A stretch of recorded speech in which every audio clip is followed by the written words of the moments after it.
তোমাদের কাছে কি নবী রাসূল পাঠানো হয় নাই? তোমাদের কাছে কি আল্লাহ ওয়ালাদেরকে পাঠানো হয় নাই? তোমাদের কাছে কি আলেম ওলামাদেরকে পাঠানো হয় নাই? তোমরা কি হকের বার্তা জেনেছিলে না? তোমরা সবকিছু জানার পরে আমি আল্লাহ রাব্বুল আলামিনের হুকুম বিধানগুলো পালন করেন নাই কেন? সবকিছু জানার পরে, সবকিছু বুঝার পরে কিছুই করো না কেন? আল্লাহ নিজে বলবেন, ইন্নাল্লাহা লা ইয়াজলিমুন নাসা শাইআ, আমি আল্লাহ রাব্বুল আলামিন আমি বান্দার উপর জুলুম করি না। মানুষ তুমি সবকিছু করবা, চাকরি বাকরি করবা, দুনিয়া পরিচালনা করবা, সব কিছু করবে বটে, কিন্তু আল্লাহকে ভুলে নয়। আল্লাহর ইবাদত, তুমি আল্লাহর ইবাদতকে মূল লক্ষ্য উদ্দেশ্য বানাবা। আল্লাহর ইবাদতের পাশাপাশি মানুষ তুমি সব কিছু করবা। আল্লাহকে দুনিয়া থেকে ভুলে গেলে চলবো না। আল্লাহকে আমাদের মূল মাকাসাদ রেখে দুনিয়ার বাড়ি গাড়ি সবকিছু পরিচালনা করতে হবে। সমাজ থেকে রাষ্ট্র পর্যন্ত পরিচালনা মানুষ করবে বটে, কিন্তু আল্লাহকে ভুলে নয়। কিন্তু আমরা মানুষ সমস্ত ব্যবসা বাণিজ্য চাকরি বাকরিকে আমরা মূল ভেবে নিয়েছি। আল্লাহর হুকুম থেকে আমরা অনেক দূরে রয়েছি। অথচ কাল কিয়ামতের ময়দানে আল্লাহ রাব্বুল আলামিনের দরবারে প্রত্যেকটা মানুষকে হাজির হতে হবে। হযরতে আদম থেকে নিয়ে অদ্যাবধি পর্যন্ত ইলা ইয়াউমিল কিয়ামা, কিয়ামত পর্যন্ত প্রত্যেকটা মানুষের আল্লাহর দরবারে হাজিরা দিতে হবে। আল্লাহ তো পবিত্র কোরআনে বলেন, ইয়া আইয়ুহাল ইনসান মা গাররাকা বিরাব্বিকাল কারীম, হে মানুষ তোমাকে আমি দয়াময় প্রভু থেকে কে বিমুখতা প্রদর্শন করেছে? মানুষের একটু বিন্দু পরিমাণ চিন্তা থাকা দরকার ছিল। ও মানুষ, বিবাদটার নাড়া দিয়ে তুমি দেখো, তোমাকে কে খাওয়াচ্ছে, তোমাকে কে দৈনন্দিন চলাফেরার ক্ষমতা দিচ্ছে, কে তোমাকে দেখার ক্ষমতা দিচ্ছে, কে তোমাকে কথাবার্তা বলার ক্ষমতা দিচ্ছে, কে তোমাকে কর্ণপ্রহর দান করছে। যে সমস্ত কথাবার্তা গুলো তুমি কান দিয়ে শ্রবণ করতেছ, চক্ষু দিয়ে আল্লাহর নাজ নিয়ামত দেখতেছ, সবকিছু কার্যকলাপ তুমি হাত দিয়ে করতেছ। মানুষ, তোমাকে কাল কিয়ামতের ময়দানে আল্লাহর দরবারে উপস্থিত হতে হবে। আল্লাহর দরবারে তোমাকে হাজিরা দিতে হবে। আল্লাহর দরবারে যে সমস্ত মানুষগুলা দুনিয়াতে আমল করে ঈমান নিয়ে তারা কবরে যাবে, কাল কিয়ামতের ময়দানে তাদের সাথে ব্যবহারটা অনেকই ভালো হবে। তাদের সাথে ব্যবহারটা অনেকই ভালো হবে। তারা আরশের আজিমের নিচে ছায়া পাবে। তারা সরাসরি, যারা হুকুম আহকাম মেনেছে দুনিয়ার জমিনে, তারা সরাসরি জান্নাতেও যেতে পারবে। আর যে সমস্ত মানুষগুলো দুনিয়াতে চাকরি বাকরি করেছে, সব কিছু করেছে বটে, মানুষ আল্লাহর হুকুম মানে নাই, নামাজ পড়ে নাই, রোজা রাখে নাই, যাকাত প্রদান করে নাই, হজ করার সামর্থ্য রয়েছে বটে, হজ করে নাই, ওই সমস্ত মানুষগুলার বিচার কাল কিয়ামতের ময়দানে কঠিন হবে। দুনিয়াতে যে সমস্ত মানুষগুলা অন্যায় অবিচার করেছে, অনিসলামিক কার্যকলাপ গুলো করেছে, কাল কিয়ামতের ময়দানে তারা যখন হাসরের ময়দানে উঠবে, উঠার পরবর্তী ক্ষণেই আল্লাহর ভয়ঙ্কর অবস্থা দেখে তারা মাথাটাকে নত করে আল্লাহর কাছে গিয়ে বলবে, রব্বানা আবসারনা ওয়া সামি'না ফারজি'না না'মাল সালিহান ইন্না মুকিনুন।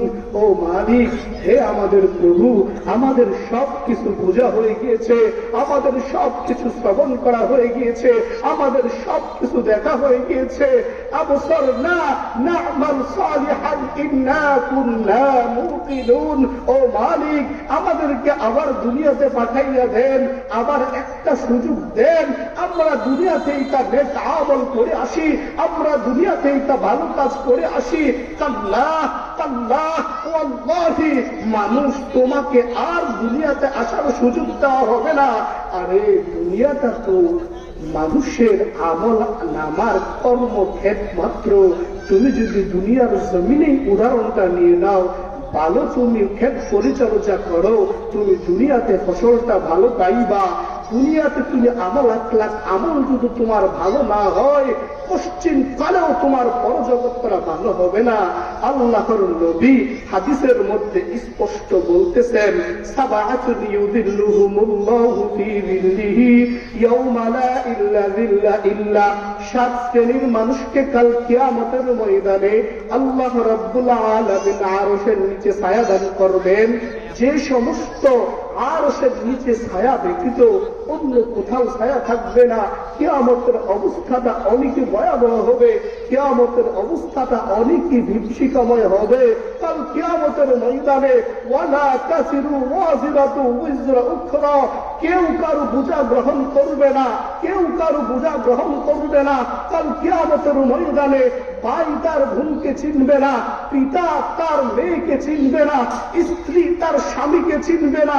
স্পষ্ট কোরআনে আল্লাহ বলেন, ইয়াউমা ইয়াফিরুল মারউ মিন আখিহি ওয়া উম্মিহি ওয়া আবিহি ওয়া সাহিবাতিহি ওয়া বানি লিকুল্লি ইমরিইন মিনহুম ইয়াউমা ইযিন শা'নুন ইউগনি। ও মানুষ, কাল কিয়ামতের ময়দানে তুমি যদি আমল নামা না করো, কেউ তোমাকে সুপারিশ করার সুযোগ হবে না।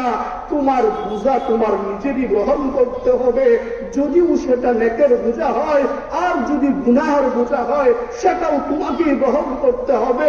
আল্লাহ তো পবিত্র কোরআনে বলেন, ওয়ামান ইয়ামাল মিসকালা যাররাতিন খায়রান ইয়ারা ওয়ামান ইয়ামাল মিসকালা যাররাতিন শাররান ইয়ারা। ও মানুষ, তুমি দুনিয়াতে যে সমস্ত ভালো কর্মগুলো করেছ, তুমি দুনিয়াতে যে সমস্ত ভালো কাজগুলো করেছ, কাল কিয়ামতের ময়দানে তোমাকে যাররা থেকে যাররা পরিমাণ দেওয়া হবে। তুমি দুনিয়ার জমিনে যে সমস্ত খারাপ কাজগুলো করবা, ওই সমস্ত খারাপ কাজের বদলাও তোমাকে শূন্য পরিমাণ দেওয়া হবে, বিন্দু পরিমাণ তোমাকে তোমার আমল নামা থেকে কমতি দেওয়া হবে না। মানুষ, দুনিয়াতেই আমাদের বোঝার সময়, দুনিয়াতেই আমাদের চিন্তা ফিকির করার সময়। যদি আমরা দুনিয়াতেই আমাদের জীবন জিন্দিগি সামানা গুছাইয়া না নেই, তাহলে আখিরাতের ময়দানে আমাদের আফসোস করলে কোনোই লাভ হবে না, আফসোস করলে কোনোই লাভ হবে না।